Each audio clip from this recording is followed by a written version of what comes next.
Ben. Yes.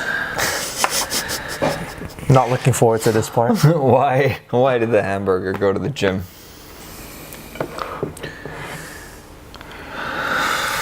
Why? To get better buns. Oh my god. Come on.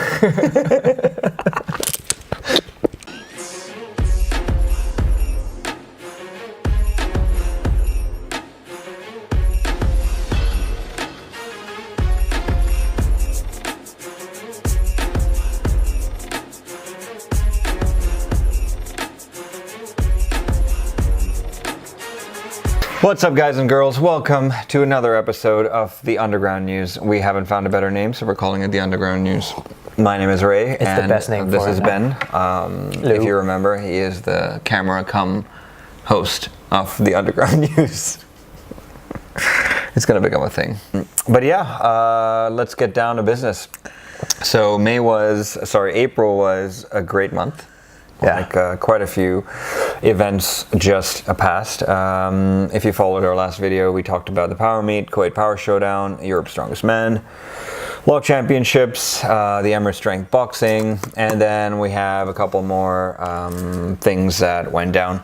I just realized... Came up. Okay. Let's start with the Powermeet, I guess. That was one of the biggest events for, an aspiring powerlifter myself and Ben. I mean, we got to see some good assholes lift. You're gonna beat that out. No, I'm not. You're gonna censor that. I'm gonna leave it. So we saw some great freaking lifts from both the guys and the girls. I mean, it was amazing to see a turnout of 40 women and 40 men. I think that was huge to see so many people competing. And again, a very well run event by Delicebelle, like very smooth. There were no real interruptions. There was a couple of people who didn't get to compete for coming late, but that was questionable calls as well. Couple. But on the whole, a very successful meet, and the people who were favored to win won. Except that surprise package, I think. What was his name? Michael Goodwin, the guy, the under 93. Yeah, he that had guy was he came in with he opened with a 220 kilo squat opener, and when I saw the numbers on the board, because he ended with like a 240, no? He ended with a 240 squat, which was very impressive, and especially for a 93er. Me and Ray kind of just both looked at each other like... Oh, we were like, that would be our weight category, but he came out of nowhere. I mean, we've never seen him in Dubai before. Australian guy, was it? I think he's from Ireland. Wales. So I remember Chris talking about him. So he's on the Welsh. I think he's on the Welsh national team. Okay. But yeah, under 93, lives in Doha, school teacher. Like, fuck, where did he come out from? And smashed his last attempt on the squat was like a 240. Mm-hmm. And bench, he last attempt was 150. I think 155. 155. Something in the 150, 160 range. I think he failed 160. I think you're right. Failed the 160. And then I think he ended up pulling 260. Jesus. So I mean, that's huge. Good total for him. An under 93er. Mm-hmm. And really great job there. I think another really great highlight was Ina competing. The weightlifting coach out of Delicebelle. I mean, we could see that she was a weightlifter. She came in and she just destroyed people on the squat. And then she was able to hang, I think, on the bench, and then she was overwhelmingly ahead, and then she just kind of took it with the deadlift as well. It just looked like a clean deadlift, she got set up for a clean, and and then she stopped at the waist. We're like, what? I don't have to pull this up? Yeah. And the squat was a totally weightlifter squat, but congratulations to Ina as well. I loved Marco and Chris and Talal. I think that whole battle. The 105s were really fun to watch. Really fun. And the 105s actually put up much heavier weights than I thought was going to go on. Chris ended up squatting 260. 260, yeah. I think Marco... Smashing it. I think Marco pulled 272 and a half? 270. 270? 270. And then Chris pulled the same weight, 272 and a half or something like that.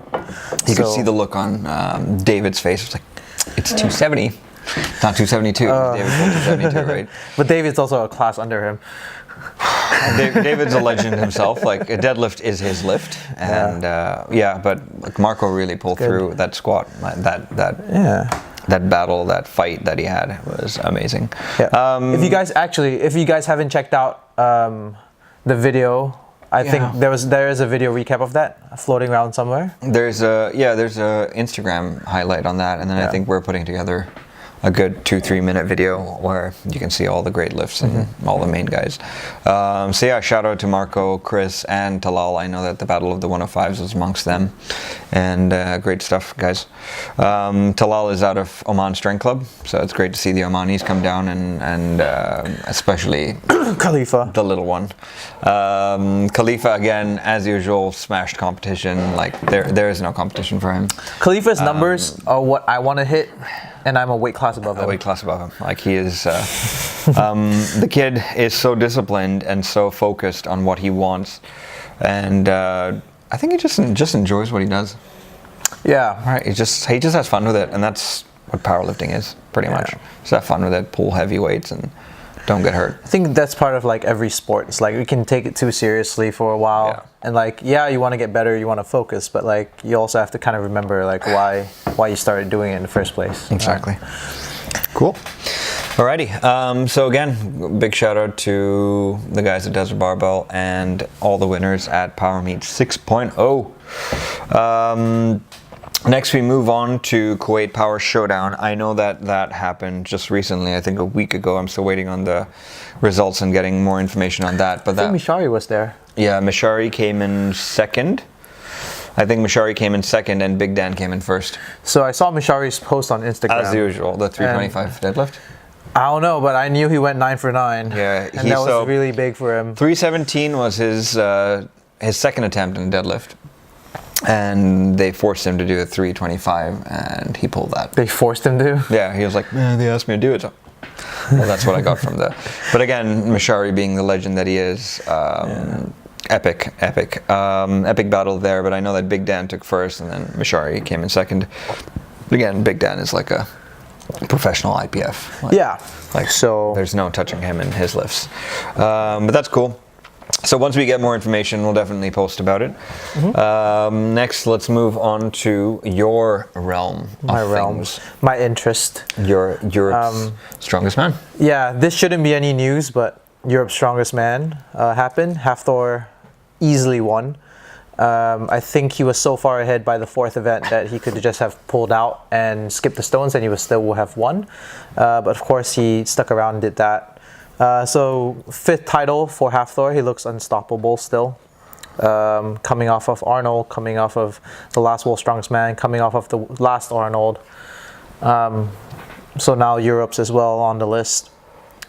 Not much to say about that. I think everyone kind of expected him to win anyways, and I think if he didn't win, it would have been more surprising.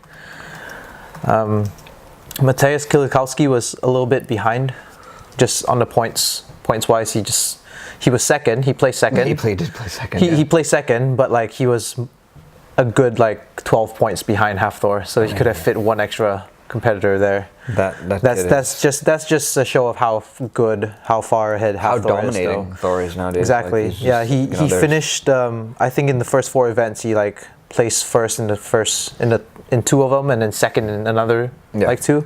So he was just like really strong on that. Just domination. Yeah. There's no. Yeah. But Kielikowski, that's interesting. So the kid of the and Janashia third. I think Janashia came in third. Yeah, Janashia was third. So I think, but those are like the big names we expected to be on the list, anyways. Yeah.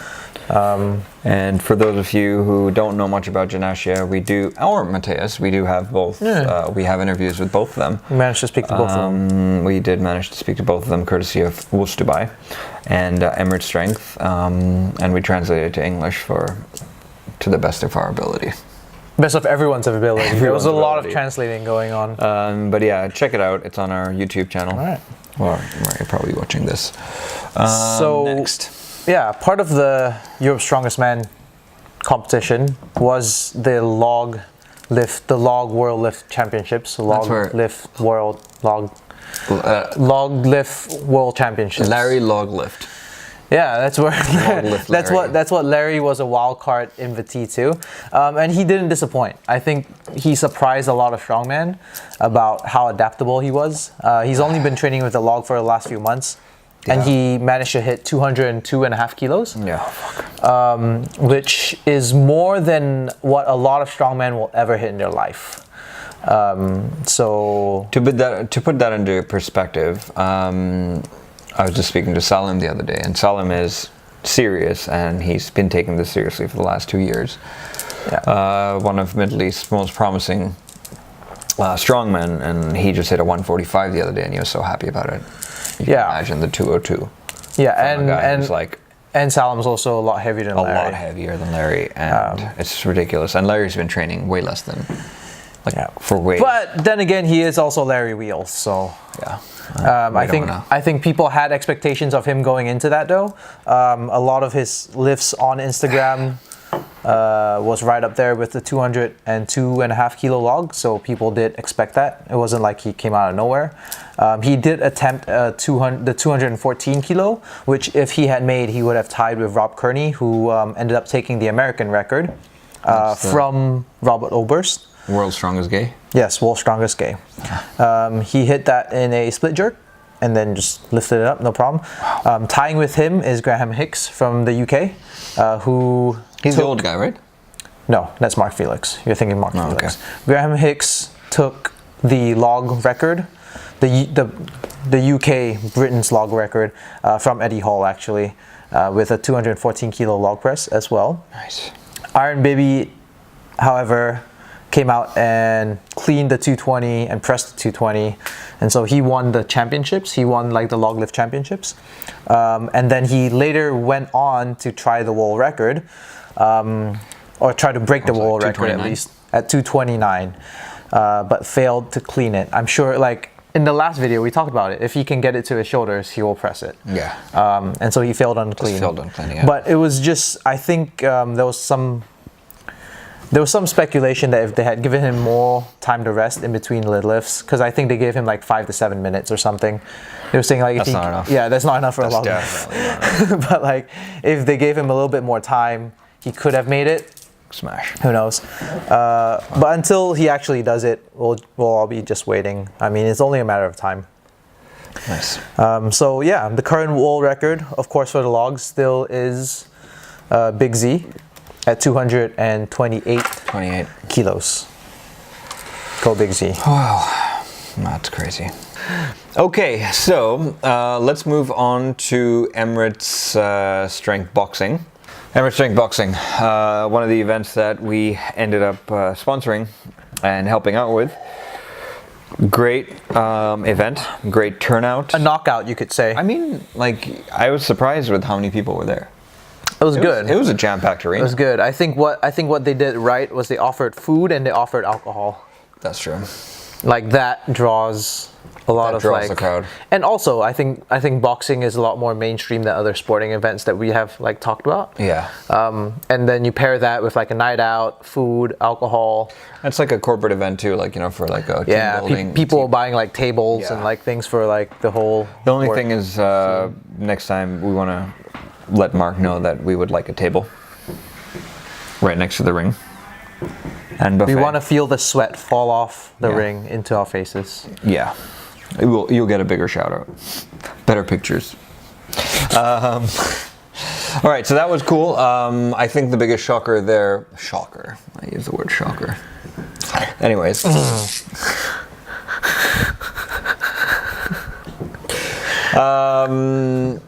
Was, I think, when that... Remember that fight? We were like... It's okay, so we were both there just waiting for a knockout. We're just like, I want to see a knockout. I want to see someone fall to the ground. And then came the fight between the guy from New Zealand and the Iranian. That we expected, because the New Zealand guy had like 50 knockouts. It was a lot of knockouts, and he was way heavier than like he was like what, weight 120, and the Iranian guy was about 90 kilos. And yeah, the Iranian guy won TKO. There wasn't a knockout like we wanted, but he killed it, like smash. There was no chance. There was literally no chance, and we were all like staring there, and we're like, 30 kilo, but that guy, he literally took him to the cleaners. Moving on, then we saw the Canadian versus one of our own. Which is Kabani from the Warehouse Gym. Kabani was getting back into the ring after a while and had been training hard for this one. It wasn't a TKO, or it was just a split decision in the end, right? Mm-hmm. Where the Canadian. I don't know if it was split or unanimous, but it was a referee. It was a split. It went to referee. Yeah, it went to referee. It was a split decision, and the Canadian came through. And then I think the finals at the end of the night was also the Iranian versus the Canadian, and that little 90 kilo guy just took it supreme. Yeah, reigned supreme. What was the prize money? I think 50,000 dirhams, 80,000 dirhams. Do you remember? I don't remember, but I think that was also like, I think there were two separate prizes. I think it was like a prize for a number of knockouts. Mm-hmm. Like if you got a knockout, you got something, and then I think if you won the whole tournament, you got something too. Nice. So yeah, the Iranian Mo Ali Butt. What was his name? Bayat. What was his name? Mo Ali Bayat. Yeah. Congratulations, buddy. Superb. And even watching the guy, he looked like he knew what he was doing. Yeah. Technically sound, nimble on his feet. In shape. Float like a butterfly, sting like a bee. Excellent work by that guy. Let's move on to the next Fly High. You want to talk about that? Yeah. So Fly High Fitness actually just opened for us about a week and a half ago. Yeah.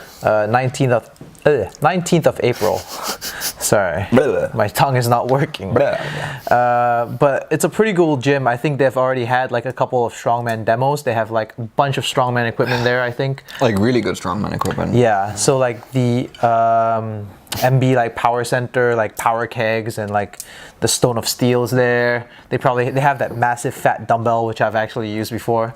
That thing is huge. Like one of the bells is like that big. So imagine you have to like balance that thing on your shoulder. And just like head is cranked to one side and you have to press it. And empty, it's like 140 pounds. So like you do need to be big. Just like there. If you're not big, don't try it. Yeah. So Jack did a 4-hour or 5-hour like strongman demo there. Demo when they opened, I think, on Friday, right? Yeah, exactly. That was crazy. So I think the car deadlifts and everything. Yeah. There's a lot of pictures floating out there from the people that were there. Yeah. They all look really fun. I'm really jealous that I can't get to play with the equipment. Yeah, we'll go by there. Yeah. We'll talk to them. In any case, it looks like a really cool gym. We were on their website. They have a bunch of other classes as well, including Muay Thai, Jiu-Jitsu, even some like dance classes. And CrossFit for kids. CrossFit for kids. CrossFit for kids and teens. In case you want to get really jacked kids. Yeah, at a young age. Yeah. Could you imagine just having kids and you're trying to like catch up to them and be like, honey, don't run across the street, and they can outrun you and outrow you. They can do more wall balls than you can. Out squat you. Yeah. Their snatch is like world record. Their clean and jerk is like world record. Speaking of world record, clean and jerks. Yeah. Let's move Good on to segue. That. Yeah. Moving on to that. So that was epic. Lasha Tallahassee. Holy crap. The way that 264 moved in the clean and jerk. Fast. It didn't even look like 264. It looked like it was fake plates. I'm not saying anything. I just want to deadlift 264. But he pulled it to his like he finished the first pull so fast that he was under the bar before I realized what was going on. Like I had to rewatch the video a bunch of times. And it wasn't even he didn't even make an effort. Like it's ridiculous. It does look like he has a lot bigger of a clean than he does a jerk though. Like I think he can clean way more than he can jerk. I think he's one of those guys.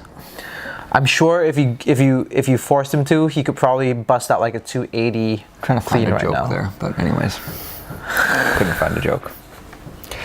Anyways, moving on. So he 264 clean and jerk and a total of 478. So he didn't go to his max on a snatch this time. That was a different meet. So Yeah. just to clarify, he did these world records in 2 different separate meets. Yeah, but he did set the record, I think, 3 weeks ago before this, where he hit the 478 total, when he hit the 218 snatch. Remember the first video we were watching? Where he hit a They don't remember. But fucking you. Like the 260. So he hit a 260 clean and jerk, and then he hit a 220. 218 snatch to give him the world record. So this month was huge for Lasha, and congratulations. I mean, I'm sure he's gonna hear us, and he's listening to this right now. He's gonna watch this video. Hi, Lasha. But Big yeah, fans. that guy, like, he's unstoppable. I don't think there's anyone. Yeah, it's crazy too, because if you think about how competitive weightlifting is in the lower weight classes, it's a lot more competitive, kind of like in the IPF, where people will strategically choose numbers to kind of mess with other competitors. But with Lasha, like he does strategically choose he strategically chooses numbers. Like, what was your third attempt again? Okay, that'll be my open. Like if you look at his previous videos of him competing, he's always opened up at numbers that like are 20 kilos above like the third attempt of the majority of the competitors in his class, right? So like he's such an outlier in that sense. And if you can think about it, like there isn't, like it's very rare you see an outlier in a sport like that that's so far out there. Could you imagine like putting the 3 together, Ray Williams, Thor, and Lasha in a room? You wouldn't have a big enough room. You wouldn't have a big enough room. That is true. You'd be smushed in a corner trying to film that. Hi. Yeah. But that's a good plan. I'm sure we would get a lot of views for that. In terms of just being squished in a corner against 3 giant men, not sure what kind of viewers you would get though. What else do we have? We have bodybuilding and we have calisthenics, right? What, in the mix? Yeah, and CrossFit, sorry. There's no big CrossFit guys, right? No, it's weird because, well, now we're off topic, but I think someone described it to me as like CrossFit, it's like who's the best at being average, like who's the best at being well-rounded, basically. Yeah. So you end up with someone who's like 5'9", 5'10", and like 180 pounds shredded, you know, like distance between the floor and their shoulders is like minimal. Yeah, because because they do so many freaking cleans. So yeah, cool. Congratulations to Lasha. I know we were getting off topic there. Let's move on to our segment where we talk about the month of May.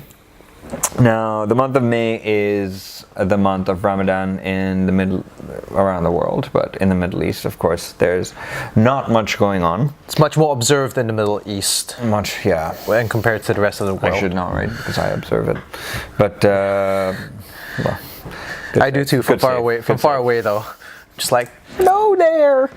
So, month of May, I mean, it's really cool to see DB, Desert Barbell, doing something cool this month as well, and respecting the weightlifters and getting them to work towards something.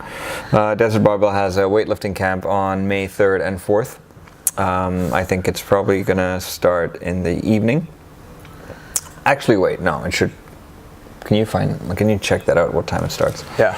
And we'll get back to you. But then after that, they have the Desert Barbell Ramadan Weightlifting Championships, which is on the 15th of May, and that starts at 9 p.m. to 11:45. So anyone who is in the weightlifting realm in the Middle East, you're looking for something to work towards after fasting the whole day and then eating in the evening, or even if you're not fasting, this is something to check out. You think I should do it for fun? Go for it. Yeah.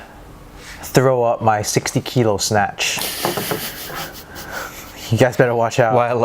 While guys who've been not eating the whole day throw up their 100 kilo snatch. Train SF, the third biggest thing is Train SF opens up in Abu Dhabi. This is their second gym now in the UAE. They open up in Abu Dhabi in the World Trade Center, which is going to be cool.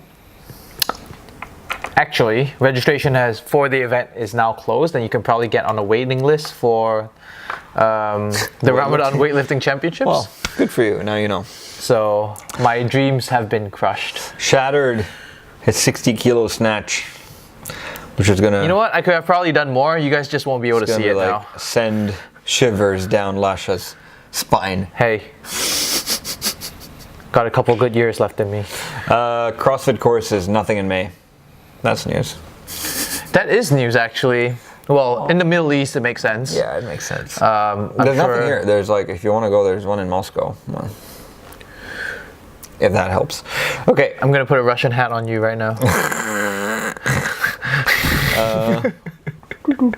Wait, I do this. There you go. Anyways, watch out for Ramadan special videos. What are we shooting this month? Videos? Yeah, are we shooting? For GS. Wow. Curveball. Huh? Curveball. Yeah, I know, right? Put you on the spot. We have a lot of okay videos.